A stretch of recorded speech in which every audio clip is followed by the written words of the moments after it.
இது எந்த ஏரியான்னு பார்த்தீங்கன்னா சத்திரப்பட்டி தாசிரி புதுக்கோட்டை அப்படிங்கிற ஒரு சின்ன காளிமுத்து அப்படிங்கிற ஒரு தோட்டம். இது வந்து பார்த்திங்கன்னா ஃபுல் அண்ட் ஃபுல் இந்த 6 மாத காலமாக பயோஃபிட் நெட்சர்ஃபுல்லேருந்து கொடுக்கப்பட்ட பயோஃபிட் யூஸ் பண்ணாங்க. ஃபஸ்ட்டு வந்து பார்த்திங்கன்னா ரேப்பப்பு, செகண்ட் வந்து பார்த்திங்கன்னா செட்டு, அதுக்கடுத்தபடியாக பார்த்திங்கன்னா கல்ச்சர். 10 நாள் கேப்பில் இது எல்லாம் பண்ணியிருக்கிறாங்க. அடுத்து மேலே ஸ்ப்ரே வந்து பார்த்திங்கன்னா ஸ்டிம்ரிச் பயோனைட்டின் ஸ்ப்ரே பண்ணியிருக்கிறாங்க. அடுத்து வந்து பார்த்திங்கன்னா என்பிகே கடலப்புண்ணாக்கு ஊற வச்சு 7 நாள் ஊற வச்சு அதுக்கப்புறம் பார்த்திங்கன்னா என்பிகே எல்லாம் மிக்ஸ் பண்ணி கீழே வேரில் செடிக்கு 2 லிட்டர் வீதம் அப்ளை பண்ணியிருக்கிறாங்க.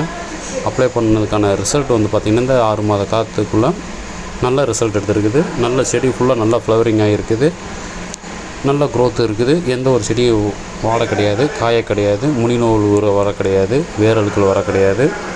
எல்லாமே நல்லபடியாக இருக்குதுன்னு சொல்லி கிட்டத்தட்ட ஒரு 9